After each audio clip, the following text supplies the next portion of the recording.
Hoy continuamos el recorrido de la pureza de la iglesia por el tema de la autoridad de la iglesia. Ya es nuestra segunda semana del tema de la autoridad de la iglesia. La vimos la semana pasada. En primer lugar, hemos dividido el tema de la autoridad en la iglesia, que es el tercer tema de la pureza de la iglesia, en 3 puntos vitales. Primero, la autoridad como principio. Los que estuvieron aquí se acordarán que vimos de dónde sale el principio de autoridad. Esto es un tema vital, quizá tan mal en la práctica, y explicamos algunas cosas a detalle de esto, pero el primer punto era la autoridad como principio. ¿Se acuerdan? Los que estuvieron aquí. El principio es porque estoy... ¿Se acuerdan? ¿Está bien? ¿Me escuchan atrás? ¿Está bien el sonido? ¿Sí? Porque estoy bajo autoridad, entonces tengo autoridad. Eso llegamos, era todo un punto que tratamos de detallar, que el principio es porque estoy bajo autoridad, tengo autoridad. En el cristianismo tenemos autoridad espiritual. Si usted es creyente, ¿tiene autoridad espiritual? Claro que sí, pero ¿cómo se ejerce? Cuando estoy bajo autoridad, tengo autoridad. ¿Quién es mi autoridad? El señorío de Jesús, es decir, su sola palabra. Y ahí entendimos bien el principio de autoridad, porque antes no podíamos hablar de la autoridad delegada, ni lo que es la autoridad en la iglesia, mientras no entendamos el principio. El principio es porque estoy bajo autoridad, entonces tengo autoridad. El segundo punto que vimos es la autoridad delegada, y ya empezamos a introducirnos en la autoridad en la iglesia. La autoridad delegada. La iglesia debe entender que Cristo es la cabeza de la iglesia y que Él lleva a cabo su gobierno en la iglesia por medio ¿de quién? ¿De quién? De los pastores. Y esta autoridad delegada es una autoridad delegada, y es además es una autoridad delegada y limitada. No es toda la autoridad. Por sí mismo un pastor no tiene autoridad. Es una autoridad delegada y limitada. Y vimos Tito 2:15, ¿se acuerdan? Los invito un ratito a Tito 2:15 para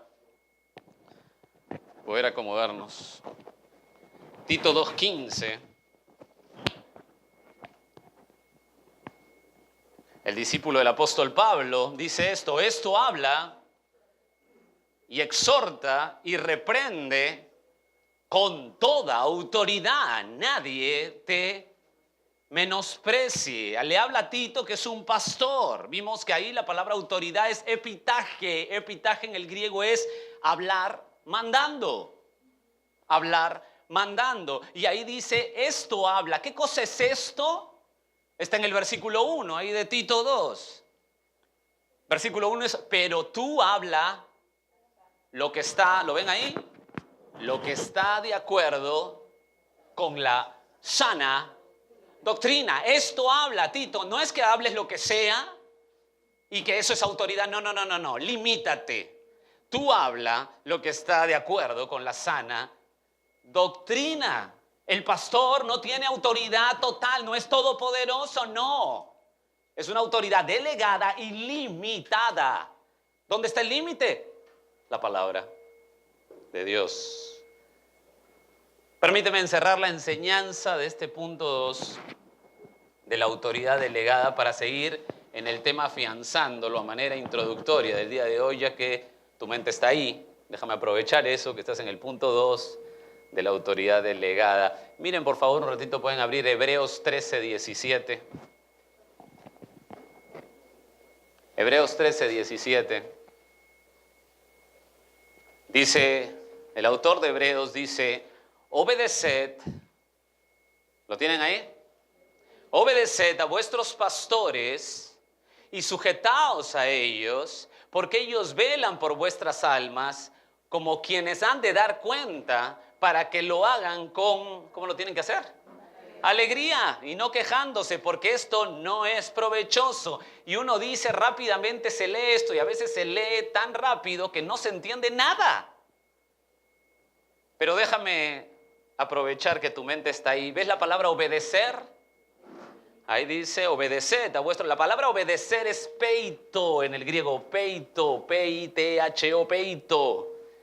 Es inducir a uno con las palabras a creer. Escucha lo que es obedecer. Es inducir a uno con palabras a creer. Es decir, tú obedeces al entender lo que se te enseña de la Escritura. ¿Escuchaste lo que es obedecer? Obedece a tus pastores. Esto no es una obediencia a ciegas. Tú obedeces si es que tú entiendes lo que quiere decir la Escritura, porque hay una argumentación de la Escritura. Es un mandato, pero no es a ciegas. Es obedecer al pastor, que su autoría es delegada y limitada por la palabra de Dios. Es lo mismo que Tito 2. El pastor está limitado por la palabra de Dios. Ay, de Omar y de mí, si en algún momento queremos nosotros indicar cosas, obligar cosas fuera de la palabra de Dios. Nosotros no estamos para eso. Obedecer al pastor, que su autoría es delegada y limitada por la palabra de Dios. Y entonces, cuando uno entiende la enseñanza, sabe que los pastores están limitados por la Biblia, entonces dice ahí, sujetaos a ellos, sujetaos. ¿Qué palabra tan interesante aquí? ¿Se acuerdan de Efesios 5:22 cuando dice las casadas estén sujetas a sus propios maridos? ¿No se acuerdan de ese texto? ¿Se acuerdan de ese texto? Bueno, déjenme decirles que ese sujetarse no es el término aquí. Ustedes dijeron, ya, vamos a hacer el paralelo, ¿no? Ese sujetarse no es el mismo término aquí. El término del Efesios 5:22 es estar bajo de. Aquí el término es ceder. Ceder es el término. Es un mandato. Tú obedeces a los pastores. ¿Por qué? Porque tienen una argumentación clara bíblica. Están con una autoridad delegada. Obviamente tienen la autoridad delegada de Dios. Obviamente están limitados por la Escritura. Entonces nosotros obedecemos a los pastores y nos sujetamos. Cedemos porque es una autoridad delegada. Entonces el mandato de Dios es que obedezcas a tus pastores porque ellos argumentan bíblicamente sus enseñanzas y tú cedes con alegría. ¿Cómo tienen que ceder? Sonrientes, con alegría, porque sabes que ellos tienen autoridad delegada, limitada de parte de Dios. Es por eso que esto no se predica mucho, ¿no? Porque quizá algunos líderes eclesiales tienen miedo a decir lo que la Biblia dice. La Biblia dice que la iglesia es gobernada por los pastores, esa es la autoridad delegada. Pero no es que cada uno haga lo que le dé la gana, está limitado. Déjame darte otro argumento más. ¿Están bien hasta ahí? 1 Timoteo 5:17. Esto es la introducción, ¿eh? Esto es la introducción. 1 Timoteo 5:17. Los ancianos que gobiernan bien sean tenidos por dignos de doble honor, mayormente los que trabajan en predicar y enseñar. Solamente déjame ahí a tomar un término para argumentarte lo que estamos hablando de la autoridad delegada. Es que la palabra gobernar ahí es la palabra proistemi, en el griego proistemi, que literalmente es estar de primero. Esa es la palabra. Literalmente, estar de primero. ¿Qué quiere decir? Que los ancianos o pastores son los que tienen a cargo la dirección de la iglesia, cuidan de ella, dirigen de ella, se responsabilizan por ella. Entonces, en conclusión, cuando no hay líderes llenos del Espíritu Santo, no hay pastores o ancianos u obispos, que los términos son intercambiables en el Nuevo Testamento, es la misma persona. Cuando no hay pastores llenos del Espíritu Santo que gobiernan bien, o personas o congregados en la iglesia que no ceden al gobierno pastoral con alegría, hay tremendo caos en la iglesia y produce enormes problemas espirituales. Ese es el orden. Ese es el orden que nosotros tenemos que tener claro. Quiero dejar este punto número 2 y quiero pasar al tema de hoy, que es el punto número 3 sobre la autoridad en la iglesia. El primer punto fue la autoridad como principio, el segundo la autoridad delegada y ahora vamos a ver el último punto de la autoridad de la iglesia, que es la autoridad máxima. la autoridad máxima de la iglesia. Cristo, mis queridos, Cristo es la cabeza de la iglesia. No hay más. Él es la máxima autoridad. Pero esta frase, y quiero que piensen conmigo esto, para armar este pensamiento, ha llegado a nosotros en un mar de sangre. Ha llegado a nuestros tiempos en un mar de sangre. En 1415, John Hus planteaba que la verdadera iglesia era la iglesia invisible. ¿Se acuerdan cuando vimos el primer tema de la iglesia? Los que estuvieron acá. La iglesia es invisible. Claro, es la iglesia de los verdaderos creyentes. John Hus planteaba eso, o sea que si la gente de 1415 me hubiera escuchado predicar hace algunas semanas atrás, también me hubiera pasado lo mismo que John Hus. John Hus decía que la iglesia era invisible y que todos los que pertenecen a la iglesia son sus miembros. La iglesia romana, dice John Hus, tiene un rol eminente en ese tiempo, pero no es la verdadera iglesia de Cristo, ya que solo Cristo es la cabeza de la iglesia. John Hus en 1400 decía que Cristo era la cabeza de la iglesia, no el Papa. Bueno, por decir eso, lo ejecutaron en la hoguera. Lo ejecutaron en la hoguera. No es el único. Enrique VIII, alrededor de 1500, rey de Inglaterra y señor de Irlanda, se proclamó a sí mismo la cabeza de la iglesia. Los reformadores en 1500 dijeron: no, rey, no, Enrique, tú no eres la cabeza de la iglesia, solo es Cristo. Ellos fueron perseguidos, los reformadores, y ejecutados, muchos de ellos, por decir que Cristo es la cabeza de la iglesia.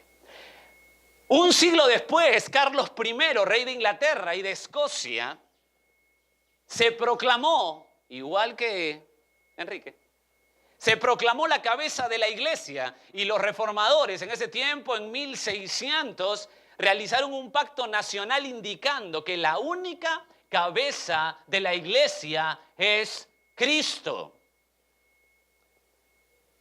Estos hombres fueron masacrados en Escocia. Masacrados. Mis amados, los grandes hombres de Dios han ido hasta la muerte por Cristo. Pues Él es la única cabeza de la iglesia, ningún rey, ninguna corte, ningún papa, ningún pastor, ningún voto congregacional, ninguna denominación tiene el derecho a ser la cabeza de la iglesia. Solo Cristo es la cabeza de la iglesia, solo Cristo es la máxima autoridad de la iglesia. Y quiero, con esto en mente, presentarte ahora sí a Cristo en todo su esplendor como la máxima autoridad en la iglesia con claridad. Quiero que tú lo tengas argumentado en tu mente, porque Cristo es la máxima autoridad en la iglesia, y lo vamos a hacer con 3 subtítulos. El primero de ellos, voy a hablarte de lo que significa que Cristo sea la cabeza de la iglesia. El segundo, las implicaciones o las implicancias de que Cristo es la cabeza de la iglesia. Y al final quiero terminar con unas notas finales de Cristo como la cabeza de la iglesia. Entonces este tema lo vamos a dividir en 3 puntos. El significado de Cristo, lo que significa que Cristo sea la cabeza de la iglesia, las implicancias de que Cristo sea la cabeza de la iglesia, y notas finales sobre Cristo como la cabeza de la iglesia. ¿Está bien? ¿Empezamos? Entonces abrimos por favor nuestras Biblias en Efesios capítulo 1. Efesios capítulo 1.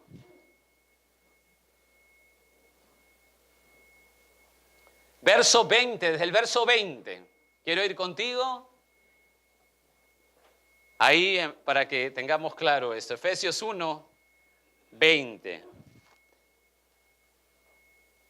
La cual operó en Cristo, resucitándole de los muertos. Ahí lo que está hablando que Dios Padre resucitó a Cristo de los muertos. Ese es el tema que está tratando el apóstol Pablo aquí. La cual operó en Cristo, resucitando de los muertos. ¿Y qué cosa hizo? Y sentándole a su diestra en los lugares celestiales, sobre todo principado y autoridad y poder y señorío, y sobre todo nombre que se nombra, no solo en este siglo, sino también en el venidero, y sometió, ¿cuántas cosas? Todas las cosas bajo sus pies. Y mire esto es maravilloso. Y dio por cabeza sobre todas las cosas a la iglesia, la cual es su cuerpo. Escucha esta frase. La plenitud de aquel que todo lo llena en todo. Qué versículo, Dios mío. Todo lo llena en todo. Jesucristo, mis queridos, es el soberano y la autoridad suprema de la iglesia. Déjame ver algunas frases contigo aquí para ir deshojando esto y para que podamos entender primero lo que significa que Cristo sea la cabeza de la iglesia. La primera frase que quiero ver contigo ahí del pasaje es sentándose a su diestra. ¿Qué quiere decir sentándose a su diestra? Dios Padre coloca a su Hijo, escúchame bien, con toda autoridad. Sentar a la diestra es con toda la autoridad. Dios, me encanta esto, Dios corona a Jesús con todo poder y autoridad. Es como que Dios lo coronara con todo poder y autoridad.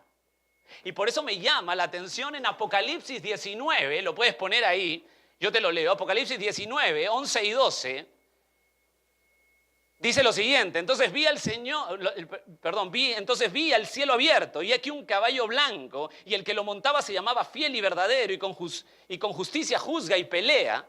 Sus ojos eran como llama de fuego, y había en su cabeza, escucha lo que había en su cabeza, muchas diademas.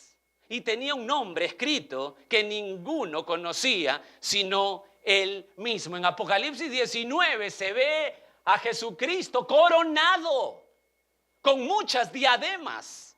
Claro, Dios Padre corona, lo pone con toda autoridad. La palabra diadema, la diadema era un distintivo de autoridad real. ¿Y hasta dónde llega la autoridad de Jesús? ¿Hasta dónde llega la autoridad de Jesús? Mira el verso 21. Sobre todo, principado y autoridad y poder. Dios mío, esto es una maravilla. Mira el poder, estamos hablando de la cabeza de la iglesia. ¿Cómo puede haber alguien que se atreva a usurpar eso? ¿Hasta dónde llega esa autoridad? Sobre todo principado, autoridad, poder y señorío, sobre todo nombre que se nombra no solo en este siglo, sino también en el venidero. Esa autoridad es por encima de cualquier otra autoridad. Es super, hiper, supra autoridad. Sobre todo nombre que se nombra, es decir, sobre cualquier rey, pon una autoridad que quieras, presidente, rey, ministro, zar, y Jesús estará siempre sobre él. Jesús es sobre todo.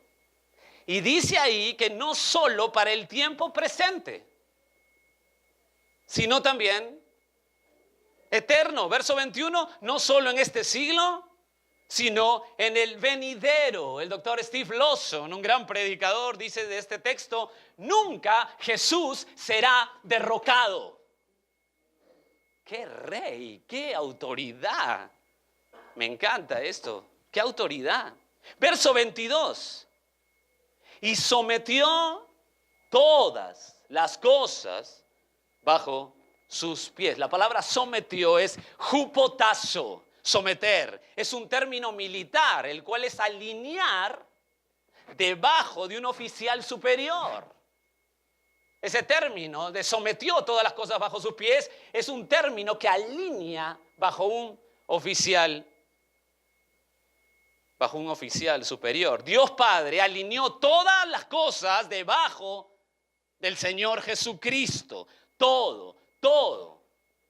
Es un pasaje paralelo a Mateo 28, 18. ¿Se acuerdan de Mateo 18, 28? En la gran comisión Jesús dice esto: toda potestad me es dada en el cielo y en la tierra. Todo. La figura debajo sus pies. Siempre me ha llamado la atención esta figura.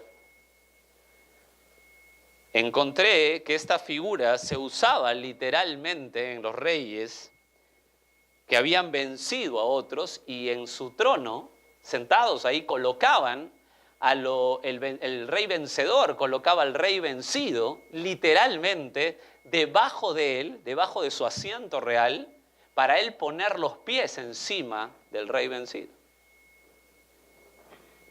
Mire esa figura de esta autoridad. Nuestra mente, mis queridos, no puede ni siquiera acercarse, ni rascar cuán controlado está todo por el Señor Jesucristo.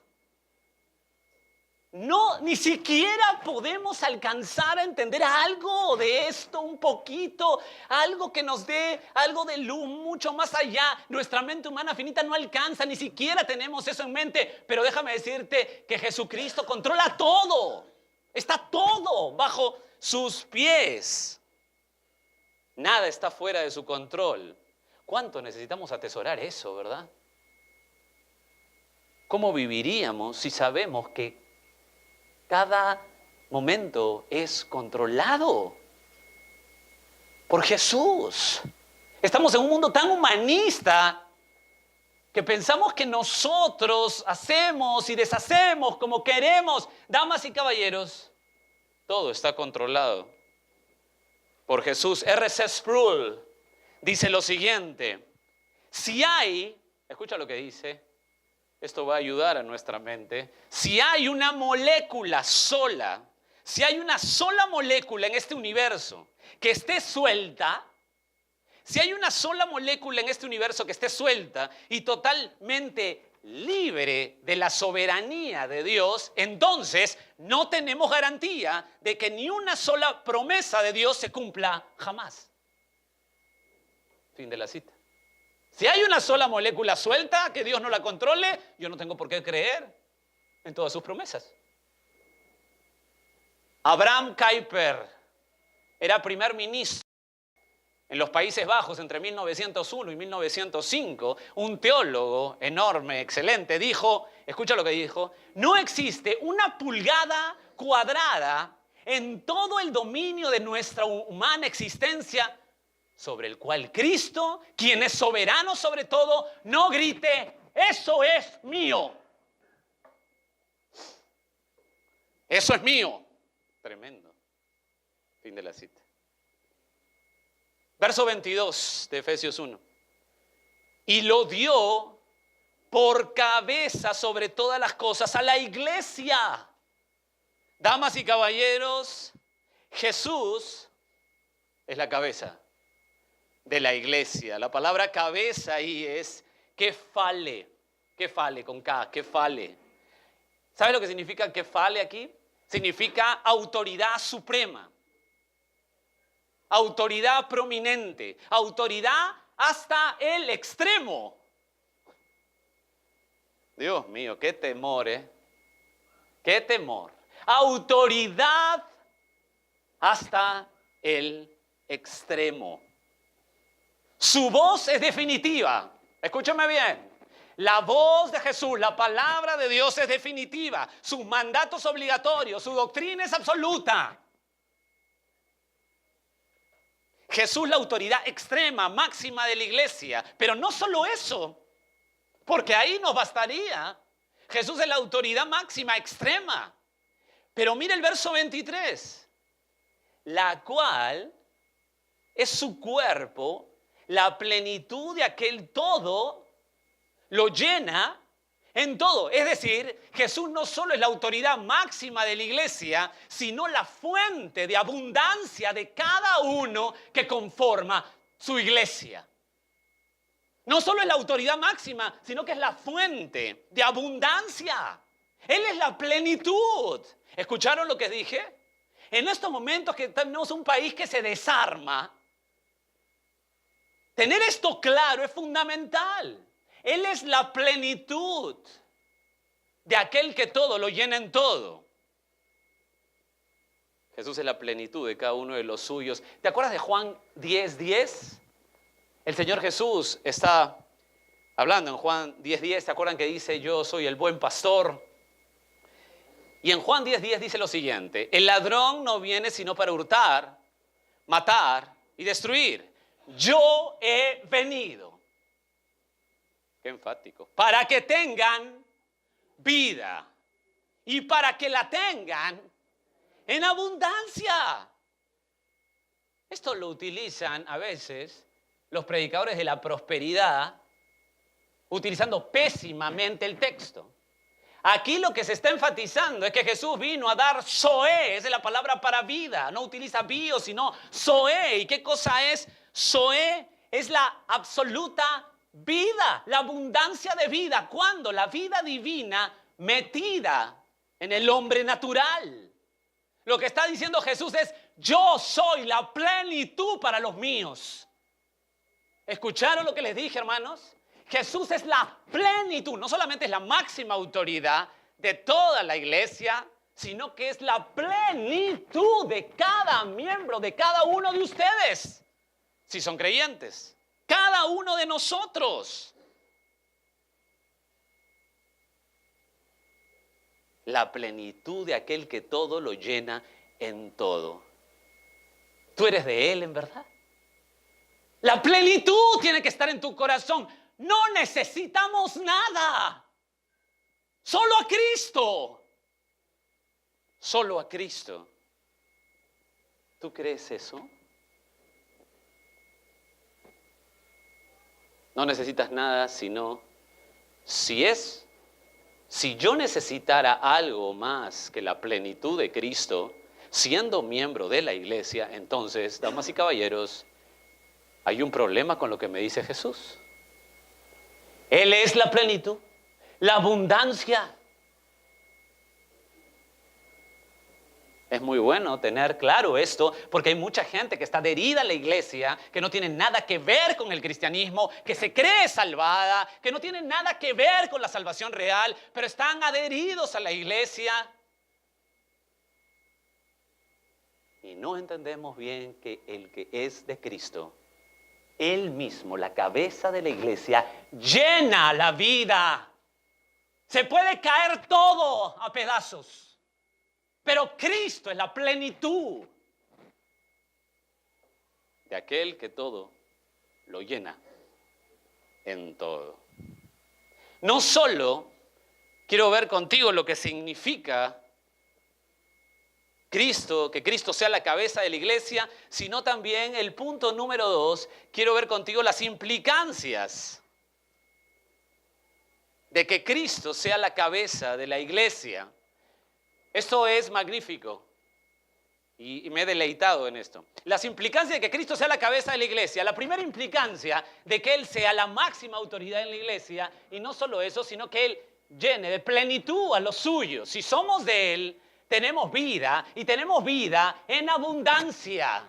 No tiene nada que ver con carros, casas, que todo te salga bien, que te sientas bien. No tiene nada que ver con eso. Es tener la plenitud del Trino Dios en nuestro corazón. Es suficiente. Déjame darte las implicancias de que Cristo sea la cabeza de la iglesia. Primera implicancia: Jesús, como cabeza de la iglesia, escoge a sus líderes en la iglesia. Jesús escoge a sus líderes en la iglesia. Acompáñame, por favor, a estos versículos que vamos a meditar. Quisiera que si pueden me acompañen. Juan 15:16.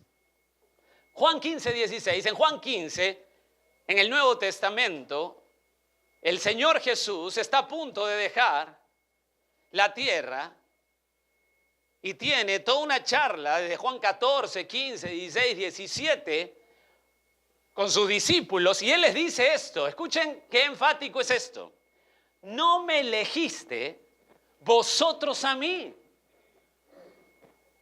No se te ocurra, Pedro, Juan, Jacobo, no se te ocurra que ustedes vinieron a mí a decirme que querían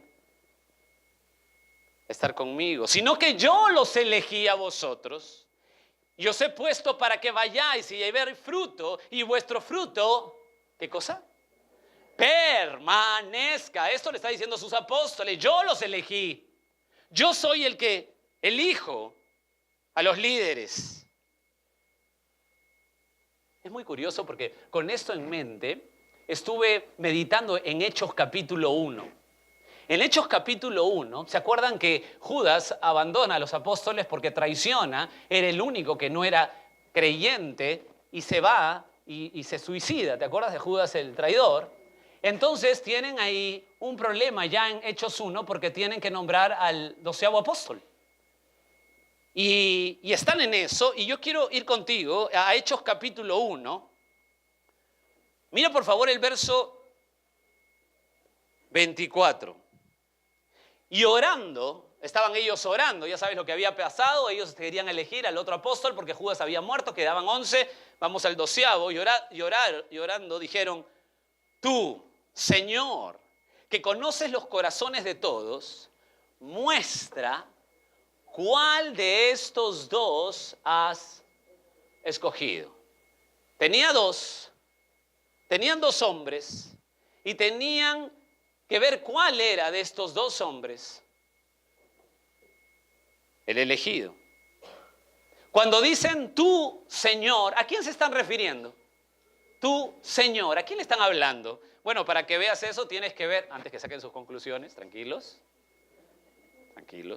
tenemos que ver el contexto inmediato. Mira el verso 21 y ahí va a decir a qué Señor se dirigen.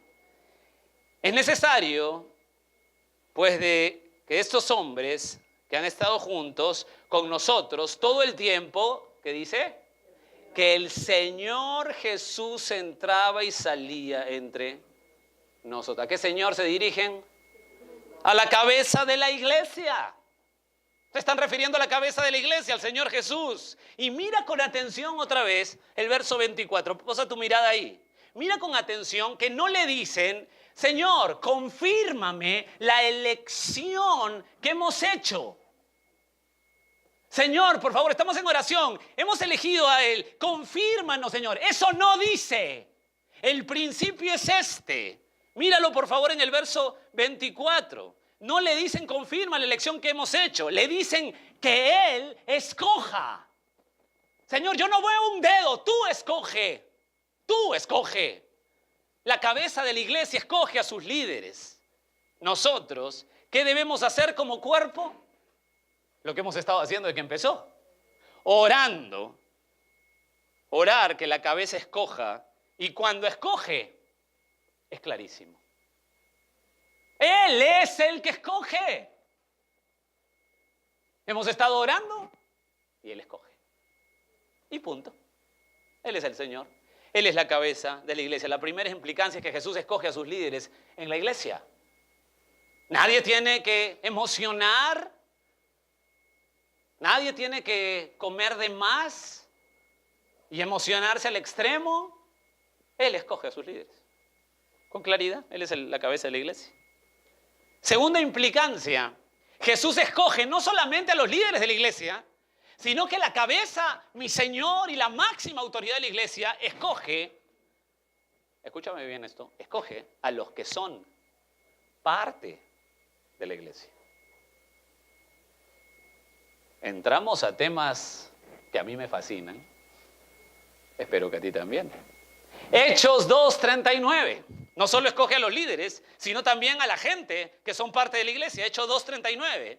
Porque para vosotros es la promesa. El apóstol Pedro está predicando y dice, porque para vosotros es la promesa, para vuestros hijos y para todos los que están lejos, para cuantos el Señor, nuestro Dios, llamare. ¿Quién es el que llama? ¿Cómo me gusta esto? ¿De qué Señor están hablando aquí? ¿De qué Señor hablan aquí? No se emocionen, miremos el contexto. Verso 36.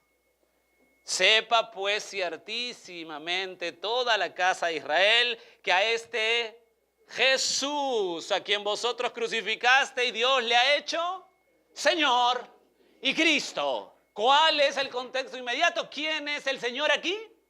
Damas y caballeros, es la cabeza de la iglesia. ¿Quién es el que llama? La cabeza de la iglesia. Llama a la gente a la iglesia. Oye, pero ¿no fue que yo acepté a Cristo? No. Él te llama. Él llama a los suyos en forma eficaz. Cuando Jesús te llama, damas y caballeros, no hay opción. Hay un llamado externo que hacen los predicadores, que han hecho los profetas, que han hecho los apóstoles por toda la historia. Hay un llamado externo que es correcto bíblicamente: arrepiéntete, deja tus pecados, ríndete a Cristo. Ese es un llamado externo. ¿Es correcto? Mateo 22:14 dice: porque muchos son llamados y pocos los escogidos. Ahí está el llamado externo. Hay un llamado externo. Mateo 22:14, ahí está el llamado externo. Llamamos y llamamos. Está muy bien, excelente, excelente. Pero el llamado interno, escúchenme bien, que solo lo hace la cabeza de la iglesia, es 100%. Por favor, escúchame bien.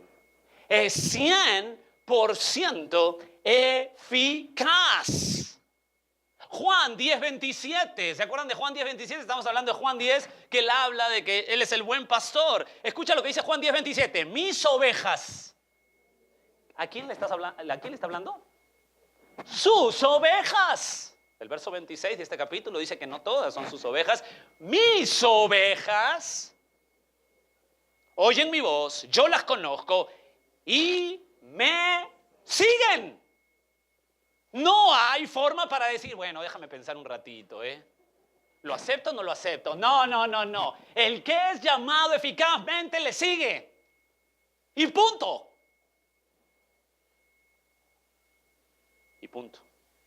John MacArthur, me encanta lo que dice sobre esto. Él dice, es un citatorio obligatorio. Mateo 11:27.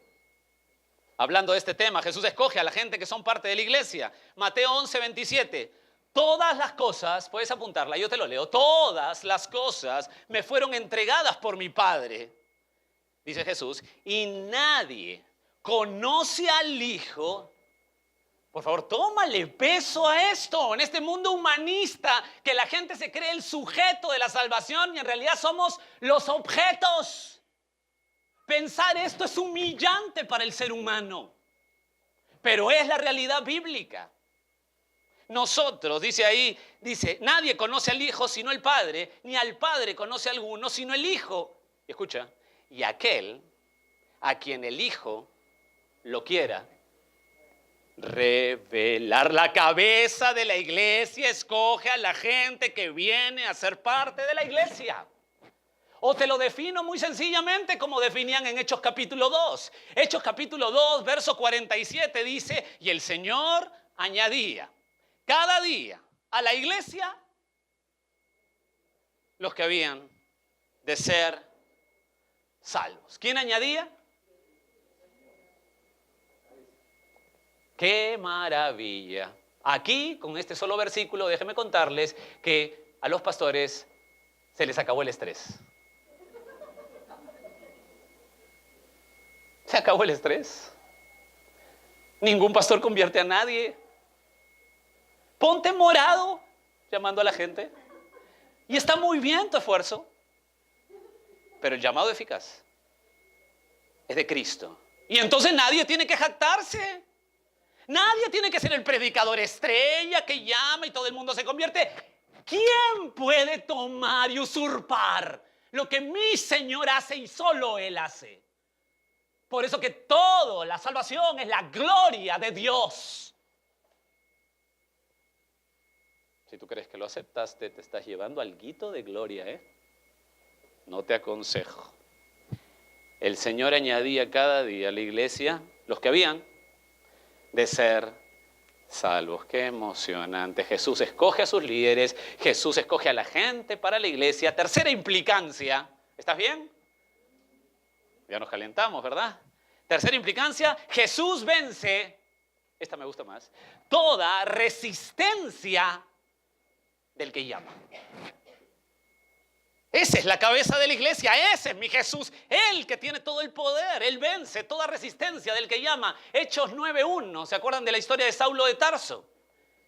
Hechos capítulo 9, verso 1, Saulo, respirando aún amenazas y muerte contra los discípulos del Señor, vino al sumo sacerdote. ¿Escuchan lo que hacía este muchacho, Saulo de Tarso?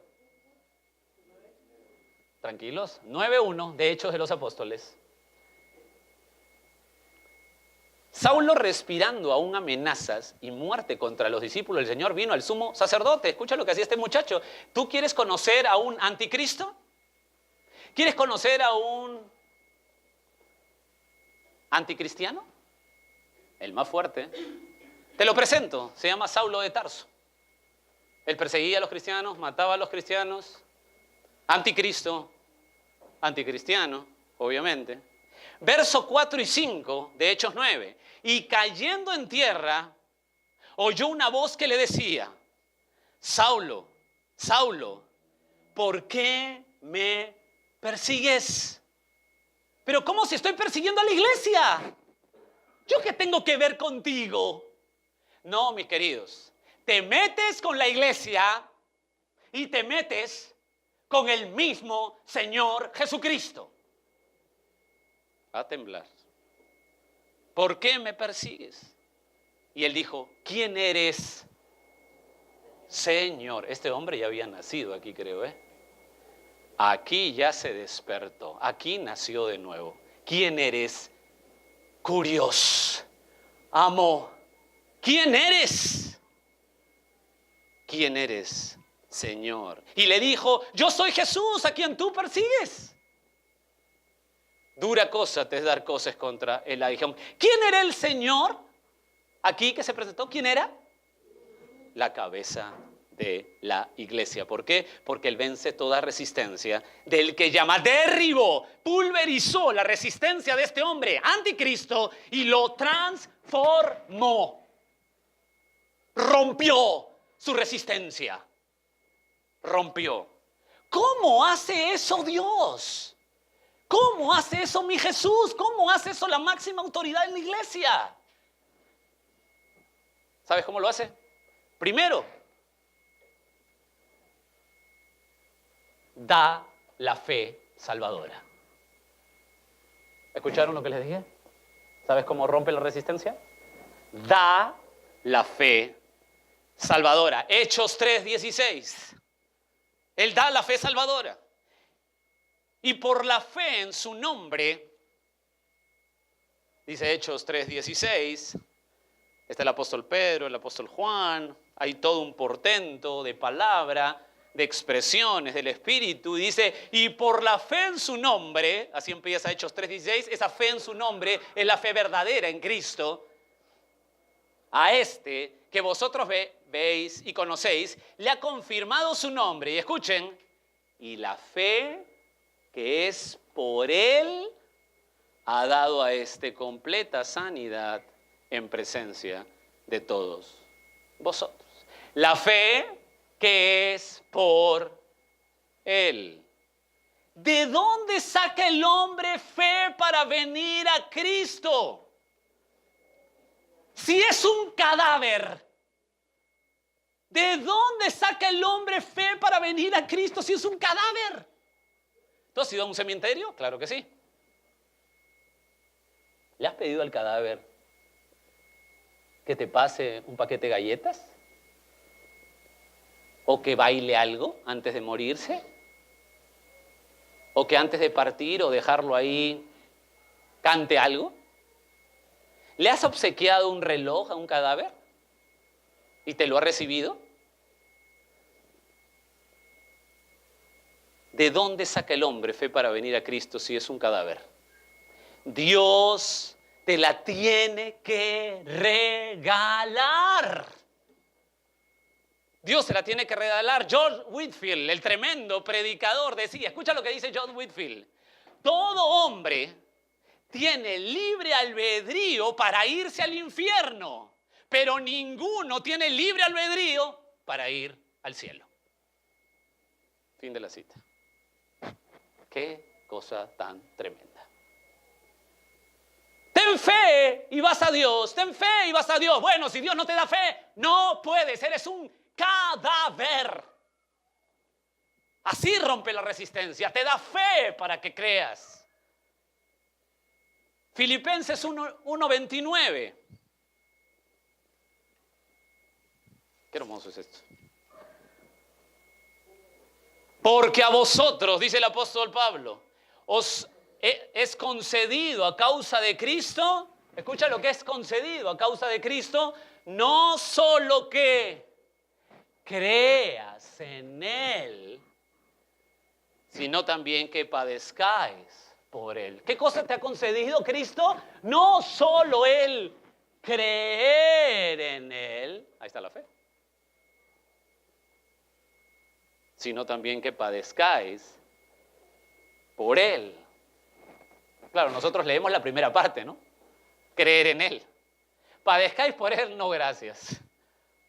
Pero bueno, eso nos ha concedido, no solo el creer, o sea, la fe. ¿Cómo va a tener fe alguien que es un cadáver? ¿Cómo puede responder algo? Mira lo que dice el Señor Jesús en Juan 6:44. Ninguno puede venir a mí. ¿Cómo? ¿Cómo es esto? Ninguno puede venir a mí si el Padre, escucha lo que dice la cabeza de la iglesia, ninguno puede venir a mí si el Padre que me envió no le trajere. Y yo le resucitaré en el día posterior. Ninguno. ¿Por qué? Porque el ser humano es un cadáver. Entonces, ¿cómo la cabeza de la iglesia vence toda resistencia del que... ¿Cómo hace Jesús para vencer toda resistencia del que llama? Primero te da la fe salvadora. ¿Quién te la da? Ten fe. Ten fe. Bueno, si Dios no te la da, no puedes. Qué inútiles nos sentimos, ¿verdad? Qué incapaces nos sentimos. ¿Qué es esto? Bueno, esto es la Biblia. Segundo, no solamente salvadora, sino da arrepentimiento. ¿Qué? O sea, ¿nos va a dejar sin nada a nosotros? Sí, da arrepentimiento. Hechos 5, 30, 31. ¿Cómo la cabeza de la iglesia vence toda resistencia? Nos da fe salvadora y nos da arrepentimiento. Hechos 5, 30, 31. El Dios de nuestros padres levantó a Jesús, a quien vosotros matasteis colgándole en un madero. Se está predicando el evangelio. Y a este Dios ha exaltado con su diestra por príncipe y salvador. ¿Para qué? Para dar a Israel arrepentimiento y perdón de pecados. La predicación debe ser arrepiéntete. Tú sabes que he estado revisando muchos libros de teólogos modernos donde han quitado el término arrepentimiento, diciendo que no es necesario que te arrepientas y que si hay un arrepentimiento es solamente un cambio de ideas, más no un cambio de vida. O sea, hay una separación entre ser de Cristo y ser discípulo de Cristo. Yo puedo ser de Cristo, vivir en pecado, no hay cambio en mi vida, pero me bautizo y soy creyente. Totalmente distorsionado el arrepentimiento que da Jesús. Jesús pone absoluto una amalgama entre el cambio de mente y el cambio de vida. La predicación debe ser arrepiéntete, pero si Dios no da arrepentimiento, ¿qué pasa? Nadie se arrepiente. ¿Usted se ha arrepentido? Qué miedo que nadie me conteste. Si usted se ha arrepentido, déjeme decirle algo. Dios le dio arrepentimiento para que usted se arrepienta. Segunda de Timoteo 2, por favor. Qué inútiles nos sentimos, ¿verdad? Segunda de Timoteo 2, 24.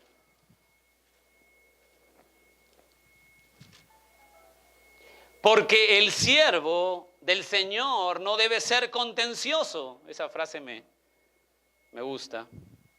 Sino amable para con todos, apto para enseñar. ¿Y cómo debe ser el siervo de Dios? Sufrido, listo para sufrir. Que con mansedumbre corrija a los que se oponen. ¿Por qué tenemos que corregir a los que se oponen con mansedumbre? Por si quizá Dios le conceda que... No hay que ser un teólogo erudito, ¿no? No hay que ser, ¿no? John Piper, ¿no? Les conceda que se arrepientan para conocer la verdad. Hermanos queridos, contundentemente Dios da la fe salvadora, da el arrepentimiento. ¿Qué Dios es este? Esta es la cabeza de la iglesia. Déjame encerrarlo en Hechos 16. ¿Se acuerdan de la conversión de Lidia? Lidia, no la hermana que asiste aquí en la iglesia, que está en Francia. Está en Francia y le mandamos saludos. Sino Lidia, la primera europea que consigna la Biblia, que va al Evangelio. Está en Hechos 16, 13 y 14. Me encanta ese relato. Escucha. Y un día de reposo, estoy leyendo 16, 13 de Hechos. Y un día de reposo salimos fuera de la puerta, junto al río, donde solía hacerse la oración. Y sentándonos hablamos a las mujeres que se habían reunido.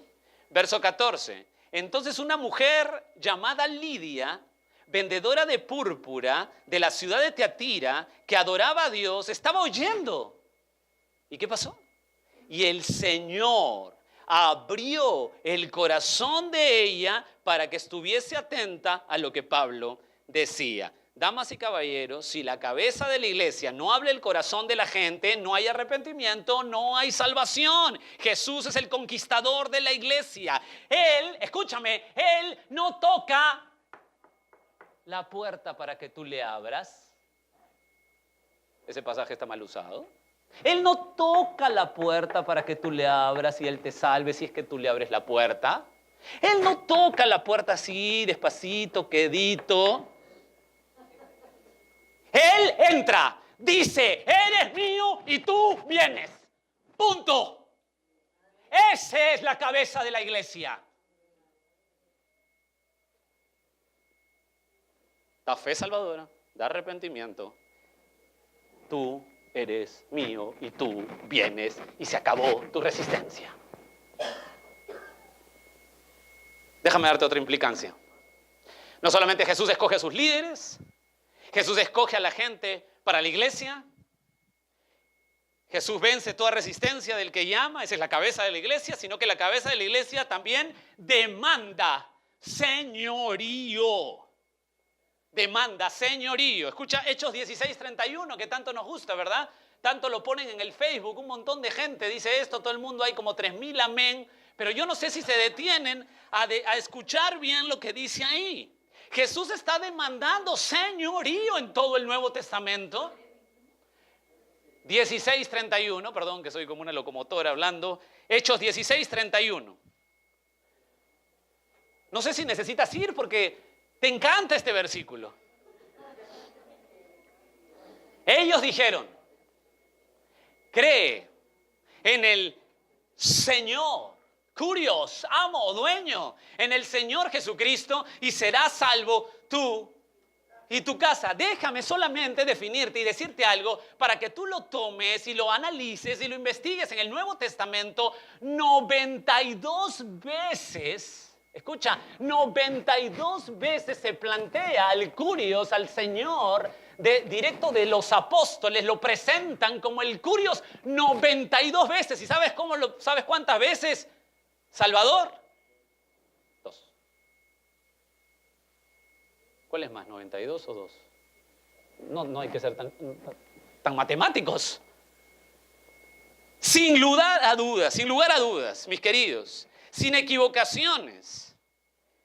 Es innegable que los apóstoles relacionaban directamente la conversión con el señorío. ¿Escuchaste bien? la conversión con el señorío. Esta es una crisis hoy en el cristianismo moderno y en las iglesias emergentes y en todo tipo de congregaciones. Si es que no se entiende bien, la conversión va relacionada con el señorío. Mis queridos, usted no acepta a Cristo como Salvador y con el paso del tiempo lo hace Señor. Eso es una mentira. Soy primero creyente y en algún momento seré discípulo. ¡Falso! No existe eso en la Biblia.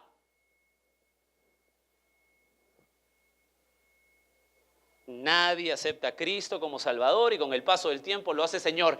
Nadie lo hace Señor. Jesús es el Señor. Nadie lo hace Señor. Él es el Señor. No hay conversión real si Él no es el que manda en la vida de las personas.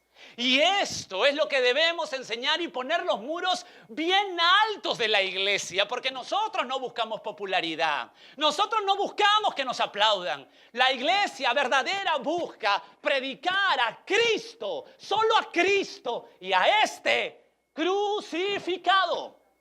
Punto. El que quiere, Dios lo añade, amén. El que no, da media vuelta y se va. La iglesia no es un grupo de gente para que te sientas bien, cómodo, cantes todo lo que te gusta. ¿Te gusta merengue? Manuel, cántate un merengue. ¿Te gusta esto? No.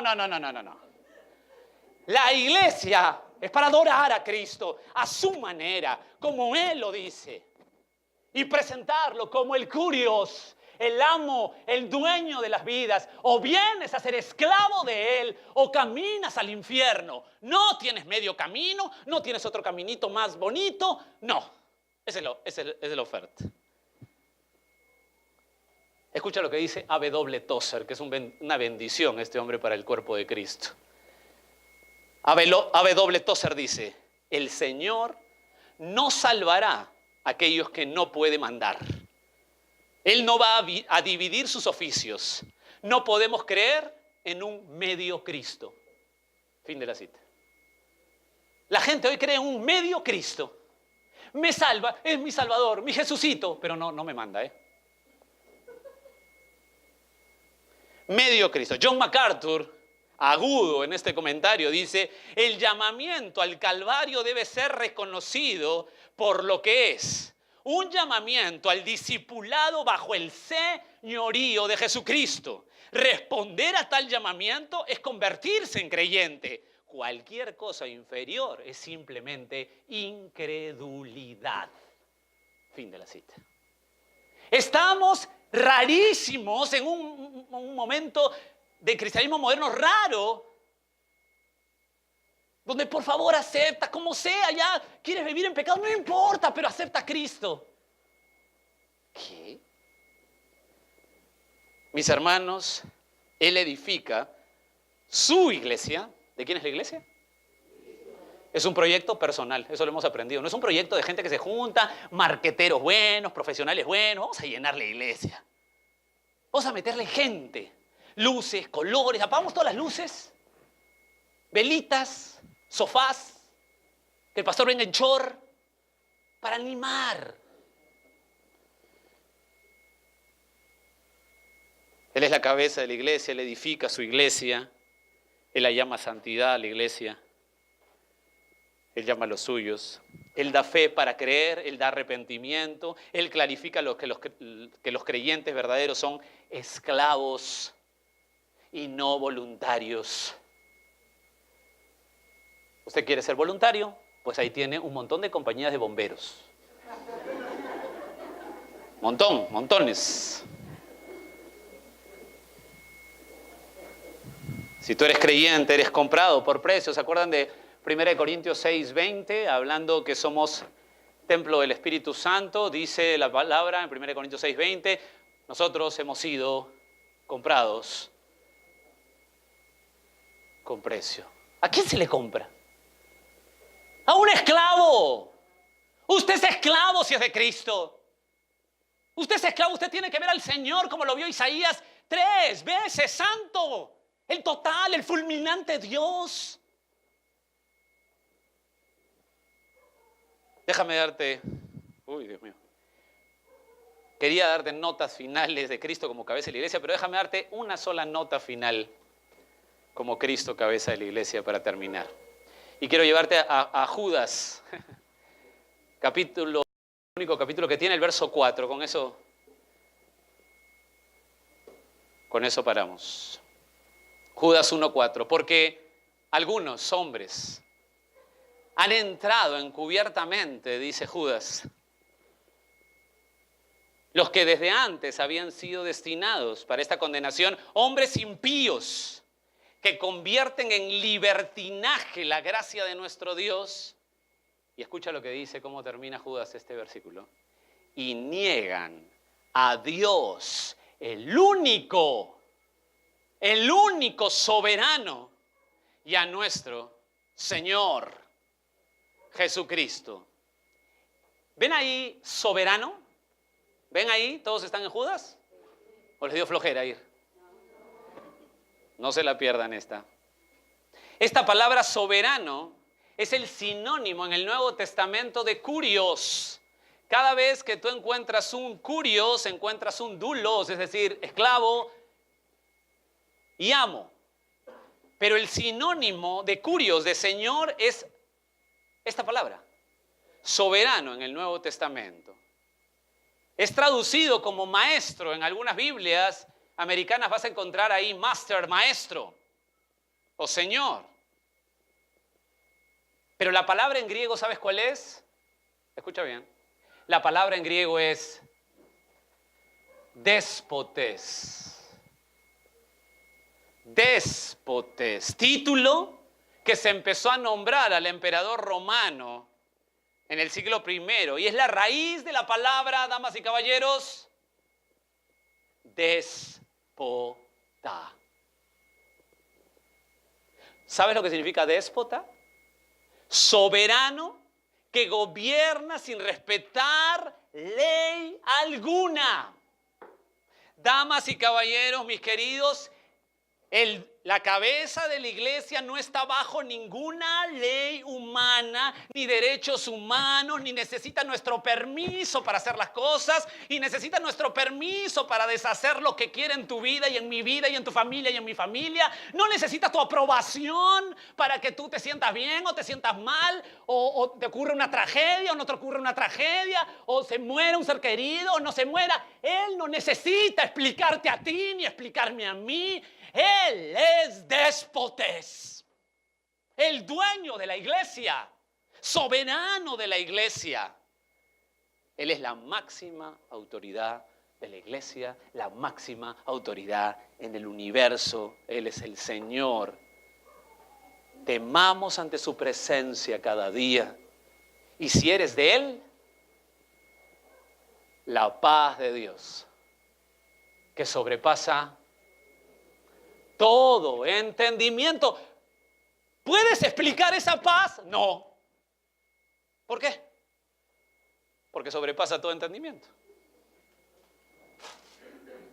Qué teología, ¿verdad? Sobrepasa todo entendimiento. Guardará los corazones de cada uno de los suyos y los pensamientos de cada uno de los suyos en Cristo. Él es la cabeza de la iglesia. Solo mi Señor Jesucristo. Y su amor incomparable a los suyos. Mis queridos, la única cabeza de la iglesia. La autoridad soberana del universo y de la iglesia es mi amado Señor Jesús. Temblemos ante su presencia.